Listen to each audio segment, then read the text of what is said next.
financer votre projet de création d'entreprise, vous souhaitez, comme beaucoup d'entrepreneurs, recourir à un prêt bancaire. Peut-être avez-vous déjà quelques pistes de banque à vous suivre ou peut-être êtes-vous encore en pleine recherche. Quel qu'en soit le cas, je vous donne dans cette vidéo 5 précautions à prendre avant de signer votre prêt bancaire afin de prendre le minimum de risques. Salut, c'est Josiane, je suis entrepreneur. J'ai créé Iwalewa, la marque de cosmétiques Made in Africa.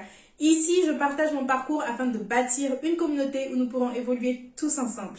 En productivité, self-esteem et business. Si vous me suivez un petit peu sur cette chaîne et avez vu une de mes premières vidéos sur comment j'ai fait pour financer ma marque de cosmétiques, vous savez que j'ai eu recours, entre autres, à un prêt bancaire. Et tout au long de mes relations avec les banques, je me rends compte qu'il y a certaines garanties qui sont indispensables pour se protéger soi et son entreprise. C'est important de les connaître avant de signer quoi que ce soit, alors je les partage avec vous aujourd'hui. Quelles précautions prendre avant de signer un prêt bancaire pour son entreprise? Sans plus tarder, c'est parti pour la vidéo. La première précaution à prendre est d'éviter les cautions personnelles à tout prix. Ça, je le dis dans toutes mes vidéos qui parlent de prêt bancaire. C'est quoi une caution personnelle? Lorsque vous demandez un prêt à la banque, vous êtes tenu de rembourser selon un échéancier qui est précis. Tous les mois, vous allez devoir rembourser une certaine somme pendant 3 ans, 5 ans, selon les négociations qui ont été mises en place. S'il arrive un moment où vous vous retrouvez dans l'incapacité de payer pour une raison X ou Y, ce qui peut arriver, la banque, elle, c'est pas son problème en quelque sorte. Elle tient à récupérer l'argent prêté, donc elle va se tourner vers des garanties de paiement qui ont été mises en place à la signature du contrat. Dans le cas d'une caution personnelle, ces garanties, ce sont vos biens, ce que vous possédez personnellement. Si votre société va mal, que vous ne pouvez plus payer ce que vous devez, non seulement vous êtes en train de perdre votre entreprise, mais en plus, on vous prend ce qui vous reste. Donc, vous n'avez absolument plus rien. J'avais suivi le témoignage d'un entrepreneur qui avait monté une société très rentable, qui faisait beaucoup d'argent à une certaine époque, mais à cause d'erreurs de gestion, entre autres, il a tout perdu. Il ne pouvait plus payer ses créanciers et comme il avait pris une caution personnelle, la banque saisissait tout ce qu'il possédait. À tel point que même quand il a tourné la page et créé une autre société rentable à son nom, eh bien, tous les profits de l'entreprise étaient normalement ceux de la banque. Donc cette histoire le suivait vraiment jusqu'au bout. Des organismes peuvent garantir votre prêt et donc le risque sera transféré sur eux. En France, vous avez plusieurs dispositifs de garantie qui sont proposés par exemple par BPI France. La garantie création BPI France, garantie égalité de France Active. Je vous mets en description un lien vers un article qui détaille tout ça. Seconde précaution à prendre, négociez bien votre date de début de remboursement. Il peut arriver que votre prêt bancaire vous soit octroyé avant que vous ne débutiez une quelconque activité commerciale. Typiquement, si vous demandez un prêt à la banque pour financer la création de vos produits, c'est que vous n'avez rien à vendre puisque vos produits sont en train d'être fabriqués. Donc vous ne pourrez pas forcément commencer à rembourser au day one.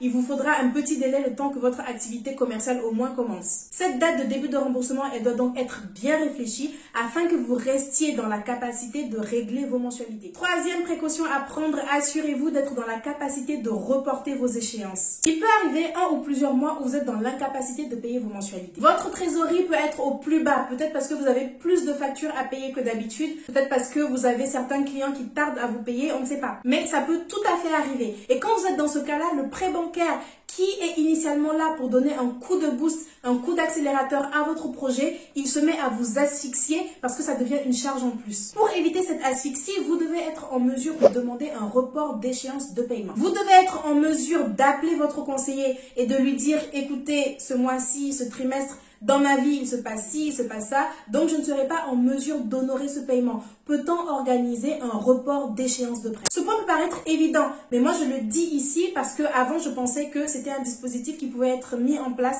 par toutes les banques, il suffisait juste de bien négocier. Sauf qu'en faisant des recherches il y a quelques mois, je me suis rendu compte que pas tous les contrats de prêt le permettaient. Selon moi, la possibilité de reporter des échéances de prêt est un must quand on a recours à un prêt pour financer sa création d'entreprise. Vous devez absolument vous assurer d'avoir ça. Parce qu'en entreprise, les problèmes de trésorerie sont hyper fréquents. Donc, vous devez avoir des solutions de protection. Les prêts, les solutions de financement auxquelles vous avez recours sont là pour vous aider à mettre votre activité sur pied, pas à la tuer. Sinon, ça sert à rien. Donc, il faut faire attention à ne pas tomber dans ce travers. Ce qui nous amène à la 4e précaution à prendre, anticiper. Ici, c'est autant une précaution à prendre avant qu'après la signature. Pourquoi est-ce important d'anticiper? On parlait tout à l'heure des possibilités de report d'échéance de paiement lorsque votre trésorerie n'est pas en forme. Si vous êtes dans cette situation, ce n'est pas le mois même où vous ne pouvez pas payer que vous allez appeler la banque. Même si une suspension de paiement peut être très rapide à mettre en place, vous devez quand même prévenir votre conseiller en amont, ne serait-ce que pour prévoir ses disponibilités à lui. Peut-être qu'il ne peut pas vous accorder de rendez-vous avant 1 mois, enfin on ne sait jamais. Vous devrez savoir quand est-ce que vous ne serez pas en mesure de payer et pour combien de temps,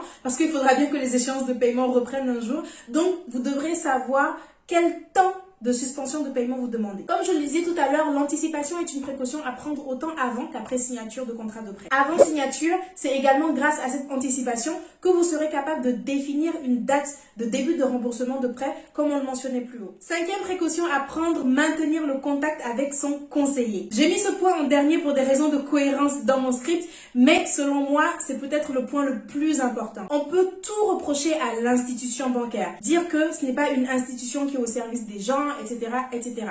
N'empêche, lorsque vous poussez les portes de votre agence, vous êtes accueilli par des hommes et des femmes qui ont une vie normale, qui ont leur travail, le soir rentrent chez eux auprès de leur famille. Donc, ils sont capables de comprendre lorsque vous traversez une mauvaise passe. Ils sont capables de développer de l'empathie et de se battre pour vous accorder des facilités. Mais pour activer cette carte empathie, il faut déjà que vous créez du lien pour qu'ils vous connaissent un minimum. Si un total inconnu vient vous raconter ses problèmes, bon, au pire des cas, vous allez être triste pour lui. Mais après, vous allez lui dire, bon bah, ok, salut, bon courage. Mais si c'est un de vos amis qui vient vous raconter ses problèmes, là vous allez dire, ah mais non, il t'arrive ça, comment est-ce que je peux faire pour t'aider, etc. Vous allez être plus impliqué. Avec la banque, c'est pareil. Si votre conseiller, vous ne lui écrivez jamais pour lui partager quelques actualités sur votre entreprise, que vous êtes juste le client numéro 1560 qu'on a déjà oublié, le jour où vous aurez un problème, que vous aurez par exemple besoin d'un report d'échéance de paiement, le conseiller il va dire, mais c'est qui lui? Il va faire son travail, ok, mais il fera peut-être le minimum. Alors que si vous lui partagez régulièrement des nouvelles,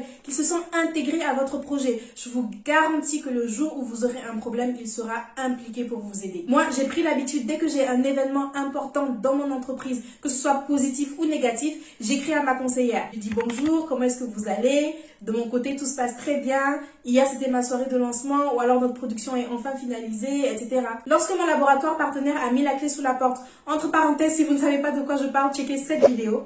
Mais donc, quand ça s'est passé, quelques temps après, on s'est vu en face à face avec ma conseillère et je lui ai dit non mais vous ne savez pas ce qui m'est arrivé, mon laboratoire a fermé. Et là, elle a rigolé, elle m'a dit mais vous, il vous arrive tout le temps des trucs bizarres. Donc, c'est ce genre de relation qui fait qu'elle ne m'oublie pas en fait. Et quand j'ai besoin de quelque chose, elle fait vraiment tout pour m'aider. Entretenez la relation que vous avez avec votre conseiller bancaire avant et après signature de votre prêt. Ça, il n'y a pas de négociation possible ici. Si je n'avais pas entretenu ma relation avec la banque avant même signature, mon prêt ne m'aurait pas été accordé. Et ça, c'est la directrice de l'agence qui me l'a dit, mais j'aurai l'occasion de vous raconter un petit peu plus en détail ma recherche de financement avec toutes ces péripéties dans une autre vidéo. C'est la fin de cette vidéo, je vous remercie d'avoir regardé, j'espère qu'elle vous sera utile. Abonnez-vous pour ne pas manquer d'autres contenus de ce type, je poste tous les mercredis et les dimanches. Alors je vous dis à dans quelques jours. Ciao!